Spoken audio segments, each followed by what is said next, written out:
दुनिया को शांति और मानवता का संदेश देने वाले तथागत भगवान बुद्ध, संत गुरु रविदास, संत कबीरदास, गुरु नानक जी, ज्योतिबा फूले जी, सावित्रीबाई फूले जी, फातिमा शेख जी सहित समाज के सभी महापुरुषों के चरणों में कोटि कोटि नमन।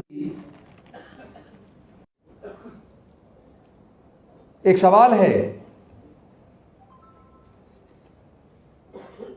उस सवाल का जवाब हमें और आपको खोजना होगा। सवाल यह है कि डॉक्टर बाबा साहेब अंबेडकर जी ने अपने 4 बच्चे हमारे लिए गंवाए। माता रमाबाई को जवानी में हमारे लिए गंवा दिया और अपनी पूरी जिंदगी जलाकर हमारे जीवन में रोशनी दी। उन्होंने ऐसा क्यों किया? क्या जिस तरह की उम्मीद वो हमसे रखते थे, क्या हम लोग उन उम्मीदों पर खरे उतरे? क्या उन्होंने इसीलिए रिजर्वेशन की व्यवस्था की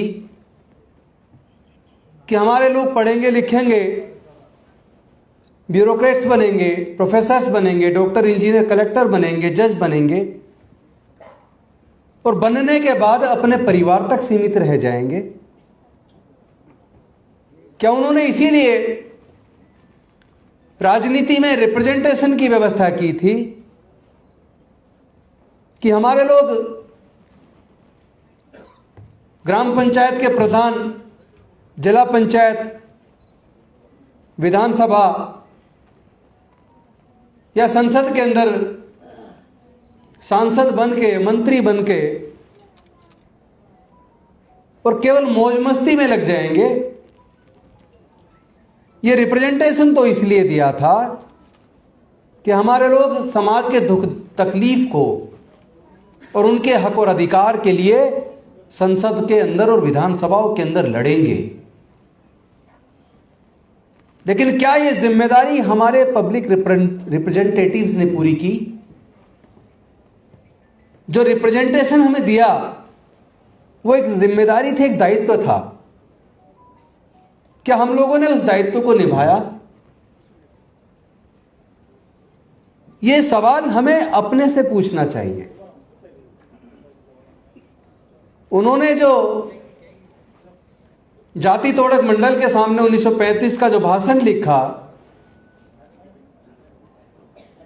जिसमें आयोजक कुछ परिवर्तन करवाना चाहते थे, लेकिन डॉक्टर बाबा साहेब अंबेडकर जी ने कहा मैं तो एक कोमा और मात्रा भी नहीं हटाऊंगा। और वो फिर एनालिसिस ऑफ कास्ट के रूप में, एक पुस्तक के रूप में हमारे सामने आया। मैं समझता हूं इस सामाजिक व्यवस्था का इतना सुंदर चित्रण, इतना बेहतरीन रिसर्च और इस सामाजिक व्यवस्था का इतना अच्छा ऑपरेशन शायद जो एनालिसिस ऑफ कास्ट के अंदर है वो किसी दूसरी पुस्तक में नहीं मिलेगा। और जो बात वो समझाना चाहते थे वो बात उन लोगों ने तो समझ ली जिन्होंने उस सामाजिक व्यवस्था का निर्माण किया, लेकिन वो बात उन लोगों ने नहीं समझी जिनको वो समझाना चाहते थे। वो लोगों को बताना चाहते थे कि तुम देश में 88% होने के बावजूद हजारों साल से गुलाम क्यों रहे, उसके कारण क्या है। उस कारण को समझाने का उन्होंने प्रयास किया और उस बीमारी का इलाज करने का प्रयास किया। लेकिन जब वो उन्हें लगा कि इस बीमारी का इलाज होता नहीं दिख रहा, तो उन्होंने खुद उसका फिर निवारण का रास्ता निकाला।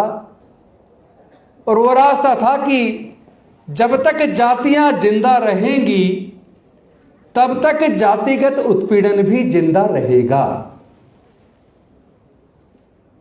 हम लोग अगर जातियों को जिंदा रखेंगे तो हम लोग जातिगत उत्पीड़न को जिंदा रखने के जिम्मेदार होंगे। वो ये बताना चाहते थे कि हमें इस पर चिंतन करना चाहिए कि ये जातियां किसने बनाई और जातियों को बनने से किसको फायदा हुआ और जातियों के बनने से किसको नुकसान हुआ। अगर केवल इस सवाल का आप लोग जवाब खोज लें तब आपको समझ आएगा डॉक्टर बाबा साहेब अम्बेडकर जी ने 14 अक्टूबर 1956 को बौद्ध धर्म की दीक्षा क्यों ली और 22 प्रतिज्ञाएं क्यों दिलवाई। लेकिन अगर इस सच्चाई को नहीं जानोगे, केवल इतना कहोगे कि मैं बाबा साहेब अम्बेडकर को मानता हूं, लेकिन बाबा साहेब की अम्बेडकर की बात को नहीं मानोगे, ना बाबा साहेब अम्बेडकर को मानते हो, ना बाबा साहेब अम्बेडकर को जानते हो, ना उनके विचार को आचरण में उतारते हो, ये गले में नीला पटका हमारे लिए क्रांति का प्रतीक हो सकता है, लेकिन ये पंचशील का पटका हमारा अभिमान और गौरव है। अगर नीला पटका भी गले में हो और पंचशील का पटका भी गले में हो और पंचशील को अपने जीवन में आचरण में उतार लें तो शायद हम डॉक्टर बाबा साहब अम्बेडकर का सपना पूरा कर सकते हैं। पर उसके लिए सच्चा अम्बेडकरवादी बनना होगा। नकली अम्बेडकरवादी बनने से काम नहीं चलेगा। इस लड़ाई को लड़ना होगा। मैंने एक विधायक रहते हुए और एक मंत्री के तौर पर, रतनलाल जी इस बात के गवाह और आप लोगों ने भी अगर दिल्ली की विधानसभा की डिबेट को सुना हो तो मैंने सामाजिक मुद्दों को हमेशा बेहद मजबूती के साथ बिना किसी डर के उठाया है। अब कोई कहता 50 लाख का इनाम गर्दन काटने पर, उन्हें पता नहीं है, जरा उनसे कोई पूछे भाई किस किस की गर्दन काटोगे। सच्चा अम्बेडकरवादी कभी डर नहीं सकता। और डर तो दूर की बात है, वो आसानी से कभी मर भी नहीं सकता। हमारे अंदर जो खून का प्रवाह है वो डॉक्टर बाबा साहेब अम्बेडकर का खून है। उसको डराने की कोशिश मत करना। डर तो तुम्हारे व्यवहार में और नजर आ रहा है। पहली बार लगा कि तीर सही निशाने पे लगा है। चूंकि यह लड़ाई तलवार से, तीर से, बंदूक से नहीं लड़ी जा सकती। यह लड़ाई विचारधारा की लड़ाई है। यह विषमता और समता के बीच की लड़ाई है। यह इंसानियत और हैवानियत के बीच की लड़ाई है। यह मानवता और दानवता के बीच की लड़ाई है। एक तरफ फूले साहू अम्बेडकर की, पेरियार की विरासत है और दूसरी तरफ जातिवादी मानसिकता से पीड़ित बीमार लोगों की है। तो लड़ाई तो बुद्धि और विवेक की है, तो बुद्धि और विवेक से जीती जाएगी। अनफॉर्चुनेटली हमारे लोग बहुत ही ज्यादा भावुक और भोले हैं। भावुकता से लड़ाई लड़ते हैं और हार जाते हैं। जब डॉक्टर बाबा साहेब अम्बेडकर आपको बुद्धि और विवेक की बात करके गए, तथागत बुद्ध ने कहा अत्यदीप भव, अपना दीपक स्वयं बनो। किसी बात को इसलिए मत मानो बड़े किसी धर्मशास्त्र में लिखी है, किसी बहुत बड़े व्यक्ति ने कही है। किसी बात को मानने से पहले पढ़ो, समझो, जानो, परीक्षण करो, बुद्धि और विवेक की कसौटी पर कस कर देखो। उसके बाद आपको लगे ये बात सही है, तब उस बात को मानो। तो फिर भावुकता से क्यों लड़ रहे हो भाई? बुद्धि से लड़ो ना। मैंने जो कल राष्ट्रपति जी को चिट्ठी लिखी, होम मिनिस्टर को लिखी, बाकी सारी अथॉरिटीज को लिखी, सुप्रीम कोर्ट को लिखी, हाई कोर्ट को लिखी, मैंने उसमें यह बात लिखी जो आपने उठाई अपने भाषण में कि ये धमकी देने वाले लोगों की इस बात की जांच कीजिए, ये पैसा इनके पास से आता कहां से है, इसके सोर्स क्या है। और दूसरी बात मैंने उसमें लिखी, इनके कौन से आतंकवादी संगठनों से तार जुड़े हैं, इसकी भी जांच होनी चाहिए। बहुत सारे बेकसूर लोग जेल के अंदर सड़ रहे हैं, जिन्होंने इतनी खतरनाक बातें नहीं की, छोटी मोटी बात पे भी उनको जेल में डाला हुआ है कई कई साल से, और ये खुलेआम आतंक पैदा कर रहे हैं। ये कैसे सोच लेते हैं कि डॉक्टर बाबा साहब अंबेडकर के मानने वाले लोग आतंकित हो जाएंगे, डर जाएंगे? अरे हम डरने वाले लोग नहीं है, ये तुम्हारा डर है जो ये बोल रहा है। हम लड़ेंगे, हम जीतेंगे। इस लड़ाई में अगर कोई बाधा है तो इस लड़ाई की बाधा वो लोग नहीं है जिन्होंने जातिवादी वर्णवादी व्यवस्था को बनाया। इस लड़ाई में अगर कोई बाधा है तो हमारे अपने समाज के लोग हैं। मैं स्पष्ट कह देना चाहता हूं, जाति उन्होंने बनाई, जाति से उन्हें फायदा हुआ, वो जाति को जिंदा रखना चाहते हैं। हमें हजारों जातियों में बांट दिया और हम भी जाति को जिंदा रखे हुए हैं। जातियों को बनाए रखोगे तो फिर जीतोगे कैसे?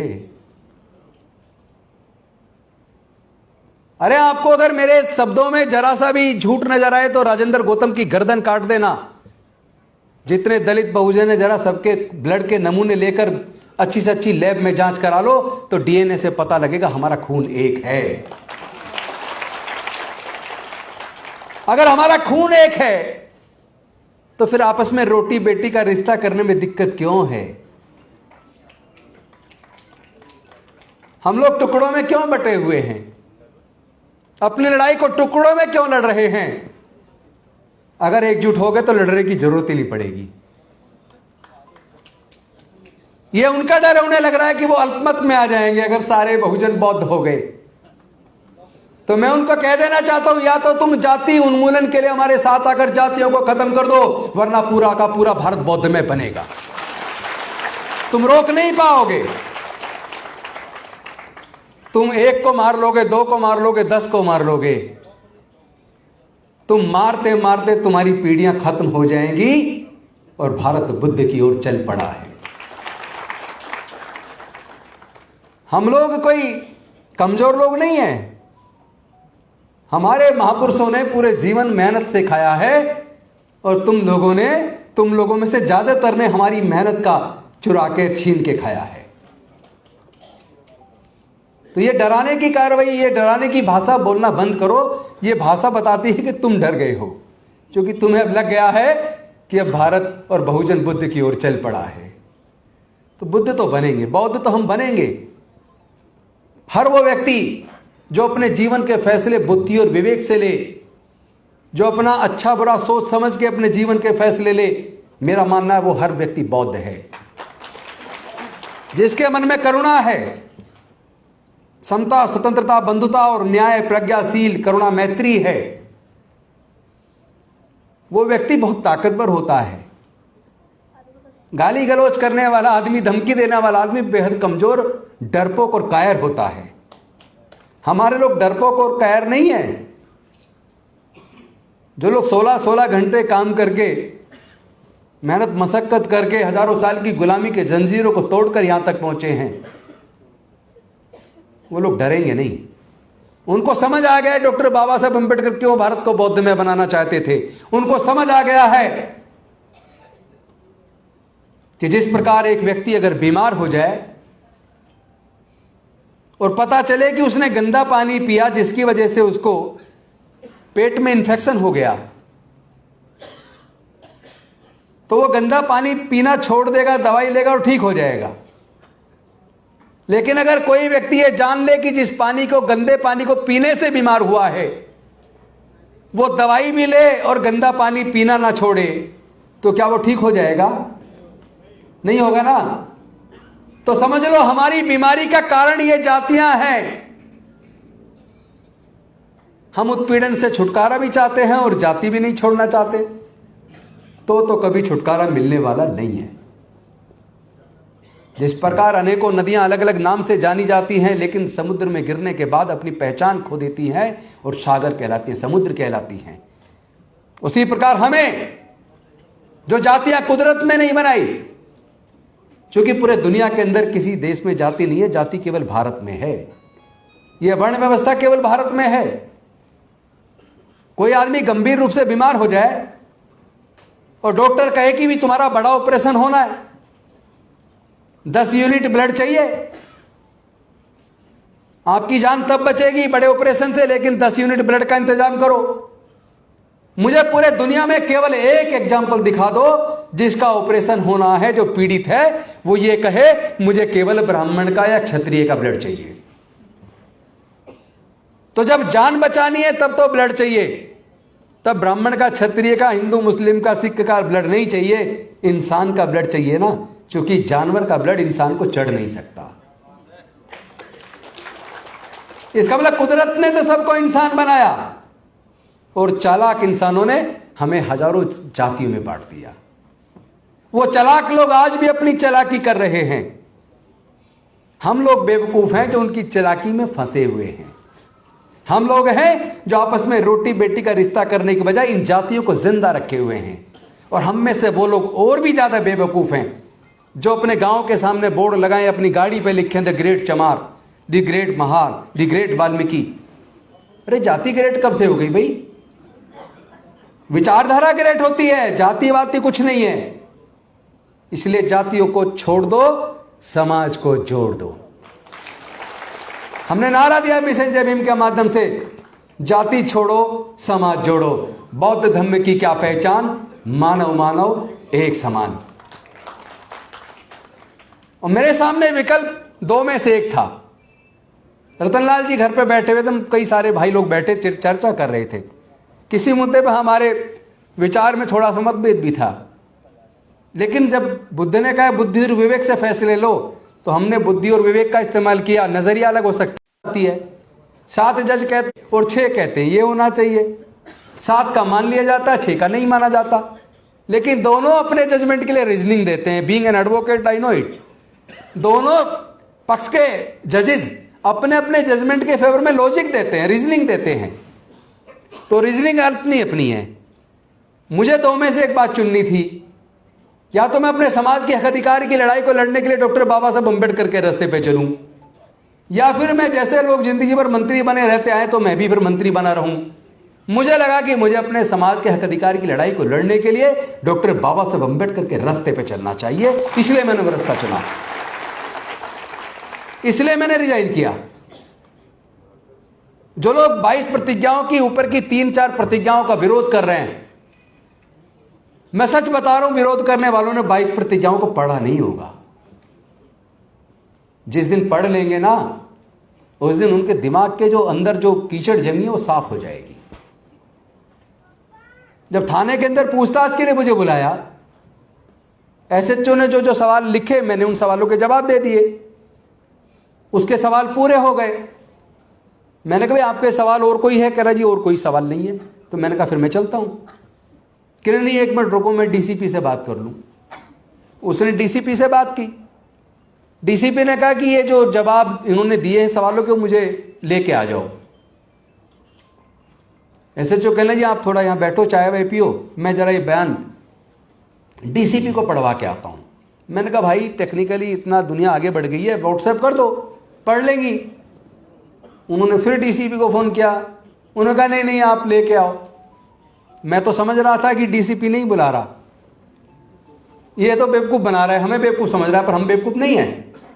बेसिकली बीजेपी का मुख्यालय वहां से करीब 5 किलोमीटर दूरी पे था, दीनदयाल उपाध्याय मार्ग पर, जहां बीजेपी के बड़े नेता और उनके वकीलों की फौज बैठी हुई थी।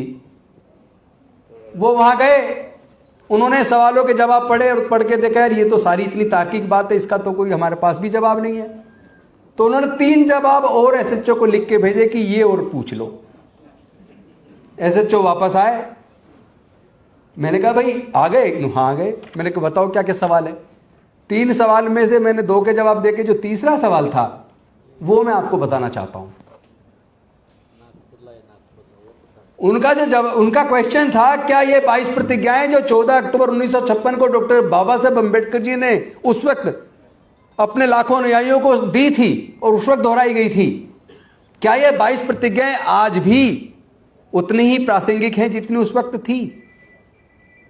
मैंने लेके 56 से बाद का, चूंकि 56 तक तो बाबा साहब का हो गया, 56 से आज तक की जितनी बड़ी घटनाएं हमारे साथ उत्पीड़न की घटी हैं उनका हवाला देते हुए, और जितेंद्र मेघवाल इंद्र मेघवाल का, हाथरस की बेटी का, प्रतापगढ़ में मूर्ति छोड़ने पे हत्या का सारी घटनाक्रम देते हुए, और पुरी के, जगन्नाथपुरी के मंदिर की घटना है कि राष्ट्रपति रहते हुए रामनाथ कोविंद जी को भी मंदिर में घुसने नहीं दिया कि तुम राष्ट्रपति हो लेकिन दलित हो इसलिए मंदिर में नहीं घुस सकते।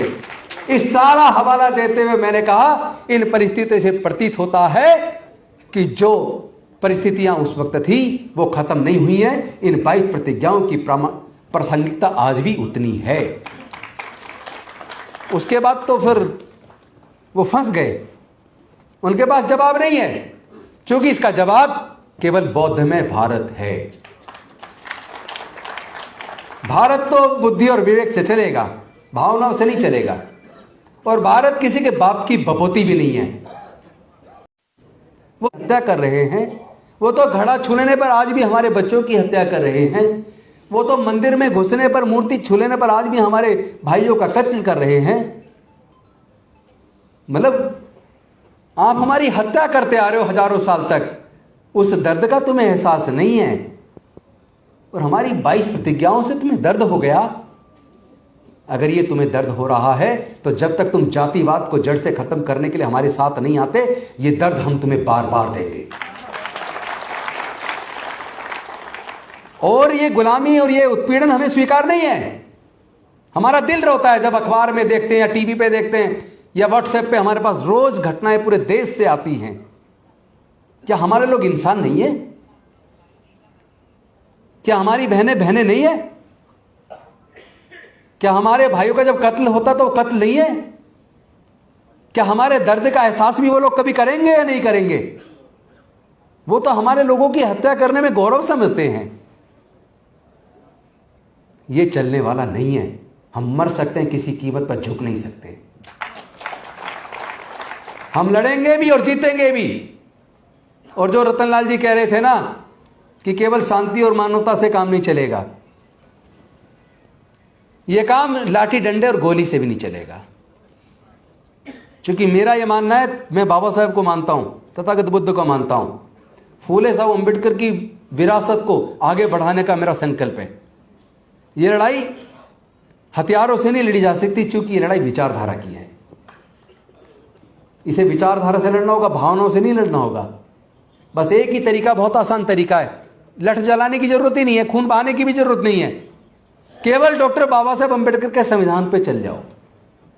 जातियों को छोड़ दो, समाज को जोड़ दो। जब ये समाज पूरा एकजुट होकर बौद्धमय भारत बनेगा तो पूरी दुनिया के बौद्ध देश हमारे साथ खड़े हो जाएंगे। और बहुजनों में से आधे भी अगर बौद्ध बन गए, आधे भी, तो भारत के अंदर 50 करोड़ लोग जब बौद्ध होंगे तो अल्पमत में कौन होगा? कौन होगा अल्पमत में? वही होगा जो हमें डराने की कोशिश कर रहा है। एक्चुअली वो हमें नहीं डरा रहा, उसका डर, उससे ये खामेखा कि उसे पागलपन के दौरे पड़ने शुरू हो जाते हैं ना। ये हमारे संघर्ष की जीत है। मैं इसे अपने संघर्ष की जीत मानता हूं कि पहली बार आरएसएस चीफ को आके ये कहना पड़ा कि अब वर्ण व्यवस्था और जातिवाद खत्म होना चाहिए। अब ये तय समाज को नहीं करना चाहिए कौन घोड़ी पर चढ़ेगा कौन नहीं चढ़ेगा। सबके जलाशय, मंदिर, कब्रिस्तान एक होने चाहिए। ये पहली बार आरएसएस ने बोला है। ये आपकी विचारधारा की और आपकी एकता की जीत है। यह डॉक्टर अंबेडकरवाद की जीत है। इसको भी और आगे बढ़ाना है, क्योंकि अभी तो केवल मन में नहीं है, जुबान पे आया है। अभी उन्हें मन में भी स्वीकार करना पड़ेगा। अगर भारत को वही गौरव लौटाना जो तथागत बुद्ध के समय पर, सम्राट अशोक के टाइम पर पूरा भारत बौद्ध में था, तो भारत को बुद्धि और विवेक से चलना होगा, भावनाओं से नहीं। मैं दलित पैंथर्स की 50वीं वर्षगांठ पर आपको बधाई तो दूंगा, शुभकामनाएं तो दूंगा, क्योंकि दलित पैंथर्स का एक गौरवशाली इतिहास है। लेकिन आज दलित पैंथर कहां है? इस सवाल का जवाब तुम्हें खुद खोजना होगा। सबसे ज्यादा बौद्ध विहार पूरे दुनिया में अगर कहीं है तो वो नागों की नगरी, हमारे बहुजनों की जो ऐतिहासिक राजधानी नागपुर है, नागपुर के अंदर है। लेकिन नागपुर के गली गली में संगठन है। मैं समता सैनिक दल का 32-33 साल सिपाही रहा हूं, नेशनल चीफ जनरल सेक्रेटरी रहा हूं। सालों तक कोर्ट में केस भुगते हमने। लेकिन मैं एक बात कहना चाहता हूं, हम ही लोगों ने हजारों संगठन बना दिए, समता सैनिक दल के कई टुकड़े बना दिए, आरपीआई के कई टुकड़े बना दिए, भारतीय बौद्ध महासभा के कई टुकड़े बना दिए। जब हमारा विचारधारा एक है, लक्ष्य एक है, तो फिर हम टुकड़े में क्यों बटे हैं? और जाति बीमारी का कारण है तो हम जातियों में क्यों बटे हैं? बस इस सवाल का जवाब खोज लीजिए, आपको आज़ादी मिल जाएगी। आप फिर से प्रबुद्ध भारत, बाबा साहेब का बौद्ध में भारत का निर्माण कर पाएंगे, बाबा साहेब के सपनों को पूरा कर पाएंगे। आपने मुझे सम्मान दिया, बोलने का मौका दिया, इसके लिए मैं आपका आभार व्यक्त करता हूँ। बहुत बहुत धन्यवाद। नमो बुद्धाय। जय भीम, जय भारत।